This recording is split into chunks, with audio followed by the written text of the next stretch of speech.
Урматтуу угарман, коронавирус тартын токтотуу үчүн жарыяланган өзгөчө абал май айынын 10-на чейин улана турган болду. Мындай чечим тамак аш, каражат жагынан кыйынчылык тартып жаткан айрым адамдарды бейпайга салып, карантин аяктаганча өкмөттөн жана кайрымдуу адамдардан жардам берүүсүн суранып жатышат. Узартылган мөөнөт боюнча айтайын дедим эле. Биздин продукттан түгөнүп калганына 2-3 күндүн жүзү болуп атат. Көрүнгөндөн карыз сурап, магазиндерде карыз бербей калды. Биз 10 күн эмне жеп жашайбыз? Карантинге байланыштуу жолдошумдун көзтүмүндө отуруп калдык. 5 кызым бар, квартирант болуп жашайм. Бир аз кыйналып атабыз. Ошого жардам бере аласыздарбы? Кичине бир тамак аштан жардам берсеңиздер. Природный айылында жашайм, Жеңиш айылында. 494-үйдө бир жолу жардам келди. 1 килограмм күрүч, 1 килограмм горох, 900 грамм кум шекер, 1 литр май. Көпчүлүкпүз, күйөөмө көз менен кошулуп 7 адамбыз. Мен көп жылдан бери бир үйдө жалгыз жашайм. Иштеген ишим жок. Эч жерден эч кандай жардам албайм. Буга чейин элдин кызматын кылып, каражаттап, окат кылып келгенбиз. Азыр иш кылууга мага окшогондорго кандай бере аласыңар? Мен Насирова Арзыкан, пригородный Жеңиште турам, квартирантмын. Өкмөттөн 4 нерсени берип алып 900 граммданчы мезелерге бергенмин деп 2-3 сыйрадан бергенмин деп атпайм. Өзүм квартирантмын, 2 балам бар. Жолдошум деле иштебейт, күнүмдүк жумушта иштечү эле. Күнүмдүк иштечү элек, күнүмдүк иштейли десек, жумушубуз да токтоп калган эч жактан бери анан. Эми азыр чынын айтсак, продуктубуз да калган жок. Эки жакка чыга албай атабыз. Квартирада турабыз өзүбүз, чет жакта. Эч ким укпайт ошо. Улам өнүгөт оорулуу адамдардын абалы кандай болот деп кайрылгандар дагы көп болууда. Алардын бирөө Сокулук районундагы Күнтүү айылында турган Назгүл Нурбекова оорулуу кызымды дарылата албай калдык жана жардамга муктажбыз деп кайрылды. Күнтүү айылында жашайбыз. Инвалид кызымдын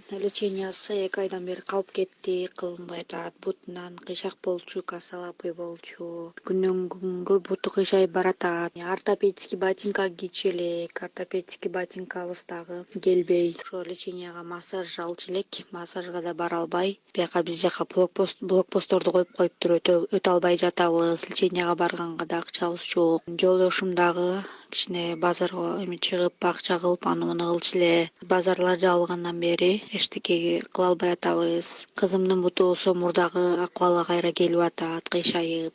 Азыр 1 жаш 2 ай болду. 1,5 жашта уже түзөлүп кетиш керек болчу деген врачтар массажын кылдырбагыла деп. Ортопедический ботинканы такай кийгиле деген, аныбыз да келбей баратат. Кандай окат кылабыз, түшүнбөй калдык.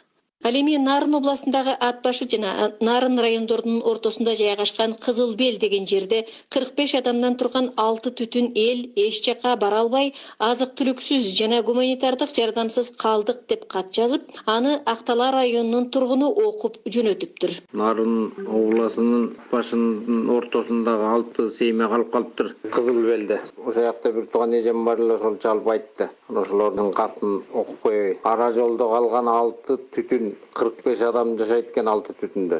Нарын шаары менен Ат башынын ортосунда Кызыл Белде жашагандарга тамак аштан күн жардам ушул күнгө чейин бир да жолу берилген жок. Бизде кандай жашоо болот деп арыз муңун жазып жөнөтүшүптүр. Бир карап жардам кылып коесуздарбы? Туранычы. Нарын районунун администрация башчысынын орун басары Сымбат Аттакурова райондун аймагында катталган тургундары кароосуз калган жок. Муктаж үй бүлөлөргө мурда жардам берилген деп жооп берди. Ал жерде аз эле түтүн бар бизден. Жамбулактан 2 үй бүлө, анан Дөбөлүдөн. Бирок булар Нарын шаарында жашашат. Бирок ага карабастан биз Жамбулактагы 3 үй бүлө турушат, алардын экөөсү жакшы турат. Бирөөнө болсо биз алгачкы жардамды унун бергенбиз. Шаардын дагы жарандары туруп атат да, а негизги биз биринчи жардамды бердик. Биз өзүбүздүн райондун элин каралып эле атат. Бир үй бүлөгө 1 мүшөк ун берилген биринчи жардам катары. Шейшембиде Орусиянын Екатеринбург шаарынан 157 кыргыз жараны атайын учак менен алынып келинди. Эми Орусиянын Санкт-Петербург, Москва, Иркутск, Соль-Илецк шаарларындагы жана Түркия менен Буратиядагы жарандар алып кетүүсүн өкмөттөн өтүнүп жатышат. Андан тышкары мигранттардын бири документтерин Москвада жоготуп, Дагестанда адашып жүргөн жаш жигиттин туугандарына кабар берип коюуну өтүнүп, ал жигит тартылган тасманы жөнөттү. Жигиттин өзүнүн айтымында ал Өзгөн районундагы Куршап айылынын тургуну экен, анда үнөнү калы. Москвага биринчи келгенде паспорт бармоочу нерседенбиз. Ушу жүрүп кичине иштеп, уже тагам колуна элем тагам менен жүрүп метро Китай көрөттү. Бирөө айтты да, ошол жакта жакшы жер бар. Мен ошол жака барып жүрүп, анан кийин 2 ай болду. 28 февралда келдим эле. Жакшы ой менен келип эле ушул жерде жүрөм азыр, Дагестанда. Азыр кайчанча ай дагы, кайчанча күн дагы билбейм азыр. Эми Кыргызстан Кушап повороттон болом. Бердани деген абам бар, Кушапта, шагындан болот. Кой сатат, метти айтат. Косойдун сол жагына бассаңар, метрода трамвайын өтөт. Ошол жакта жоготуп койдум. Кичине курсагым ачып, жакшы тамактанбай өзү атам аты Запи, Кушапты, Бакы, Тумар, адамдар бар. Апам аты Кенжеш, Башбулактан болот. Номерлерин билесиңби? Номерлерин плюс 996 501 2 46 444. Ушул номерде менин досум бар. Жаз келип тиричилигибизди улайлы десек, азык-түлүктүн, курулуш материалдарынын жана дары-дармектин кымбатташы бушайман кылууда деп кайрылгандар дагы арбын болууда. Алардын бири Өзгөн районундагы Куршап айылынын тургуну Эркебай Жумаев, Кызылкыя шаарындагы жана Араван районундагы цемент заводдорунун цементинин баасы кымбаттап, элди кыйнап жатат деп кайрылды. Мен Өзгөн районунун Куршап айылынын жашоочусу боломун. Мына акыркы мезгилдерде кээ бир товарларга бааны өтө ашырып берип атат. Уун Казакстандан келсин макул ага, май Россиядан келсин макул. Бирок биздин өзүбүздүн мекенден чыккан, өзүбүздүн жерден чыккан цементти акыркы мезгилде өтө кымбаттатып беришти. Биз азыр дүкөндөрдөн 7 сомдон алып атабыз килосун. 2 сомго чейин кошуп атат, 1 сом 50 тиынден кошуп атат килосуна. Айыл жеринде анча-мынча алып, көчөгө чыкпасам, эшигин алдын цементтеп атышат. Кээ бирлер үйүнө фундамент куруп атат. Анан железобетонду баягы чыгарган антимонополия жерлерге барып туруп ошо дүкөндөрдү бир көзөмөлдөбөйбү. Мына Кызылкыя заводу 4 күн 5 күн кылып өчүрүт кылып неме болуп атат. Эми ал жерде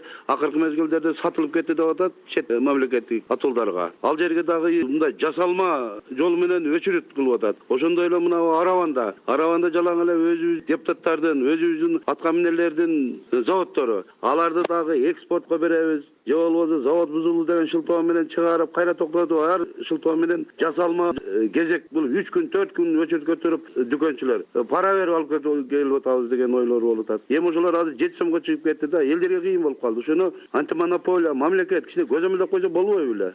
Кыргызстандын монополияга каршы күрөш агенттигинин жетекчиси Шухрат Сабиров цементтин баасы Талас Нарын аймактарында бир аз кымбаттады. Бирок 1 килограмм цементтин республикалык жалпы баасы 7 сом 34 тыйындан көтөрүлгөн жок деп жооп берди.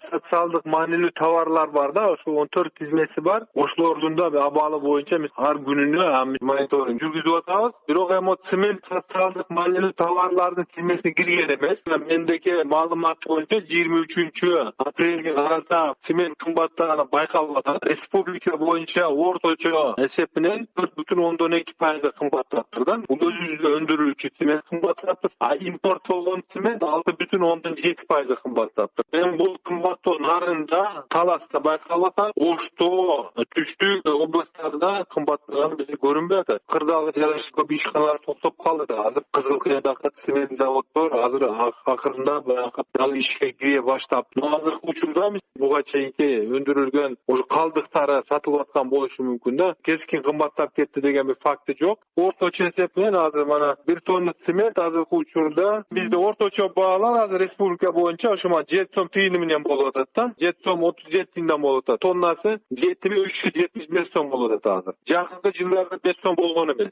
Өзгөчө абал киргизиле электе Бишкектен башка аймакка барып кайта албай калган айрым жарандар жолдон өтө алабызбы деп суроо салып жатышат. Ысык Көл областына кеткен кош бойлуу келиндин эжеси Бишкекке келип төрөшү керек эле деп тынчсызданды. Ал көлгө конокко кетип, бул кайра Бишкекке келе албай атат. Майдын башында төрөйт эле. Обменник картасы Бишкекте калып калган экен. Анан эми бул жолдор ачылбай Бишкекке келе албай атат. Ушуну кандай кылсак болот болду экен? Бул суроого Бишкектин коменданты Ички иштер министринин орун басары Алмазбек Розалиев эч кандай тоскоолдук жок деп жооп берди. Я думаю, что здесь никаких проблем не будет. Бул жерде эч кандай көйгөй жок. Өткөрмө алуу боюнча электрондук базага кайрылыңыз. Анын негизинде өткөрмө аласыз. Эгер өткөрмө ала албасаңыз деле, дарыгердин маалыматы бар болсо, аны менен өткөрмө пункттарына көргөзүп, өтүп кете аласыз. Ал учурунда күнү түнү кооптуу абалда иштеп жаткан ички иштер кызматкерлеринин маянасына кошумча акча берилет деп мурда кабарланганы белгилүү. Ушундан улам атын ачык атагысы келбеген милиционер айлыкка кошумча акча берилген жок деп арызданды. Бул суроого Ички иштер министрлигинин басма сөз кызматынын жетекчиси Бакыт Сейитов төмөнкүчө жооп берди. Бүгүнкү күндө ички иштер органдарынын бардык кызматкерлери өзгөчө абал кирген райондордо, өзгөчө кырдаал кирген райондо бардыгында тең күчөтүлгөн режимде кызмат өтөп атат. Кызматкерлерге бардык тиешелүү коргонуучу кийим-кечектер, башка медициналык каражаттар, тамак ашы бардыгы менен камсыз кылынган. Ал эми акыркы мезгилде жана айлык маселеси боюнча дагы айтылып жаткандыгы социалдык түйүндөрдөн биз деле карап атабыз. Бул боюнча мына бүгүн ошо жогорку кеңештин атайын кабыл алынган токтому жарыяланды. Анда ошол күч органдары бардыгы тең көрсөтүлгөн. Биздин Ички иштер министрлигинин каржы шаргы башкармачылыгы менен каржы министрлиги менен дагы иштешип атат. Бул маселенин бардыгы мыйзам чегинде каралып атат. Ал чечилбей калбайт. Бирок ошол убакта айтып коюш керек, бүгүнкү күндө алардын өздөрүнө тиешелүү айлык каражаттары толугу менен алышты. Апрель айыныкындагы мамлекеттик деңгээлде маселе каралып атат. Бирок айтып коюш керек, бир да кызматкери бүгүнкү күндө мага медициналык коргоончу каражаттар берген жок, айлык берген жок, же болбосо кошумча акча төлөбөйт экен деп ички иштер органдарынын катарынан кетип калган жок. Аны эч качан төлөнбөйт экен, бизге төлөбөй койду деген сөздөр негизи туура эмес. Бул маселе боюнча да тиешелүү кызматтар иштеп атат. Биздин Ички иштер министрлигинин жана каржы чаргы башкармалыгы менен каржы министрлигинин кызматкерлери бул багытта мыйзам чегинде караштырып атат. Кандай болот, кандай негизде каралыш керек деп каралып атат. Аны унутуп же чечпей койгон эч ким жок.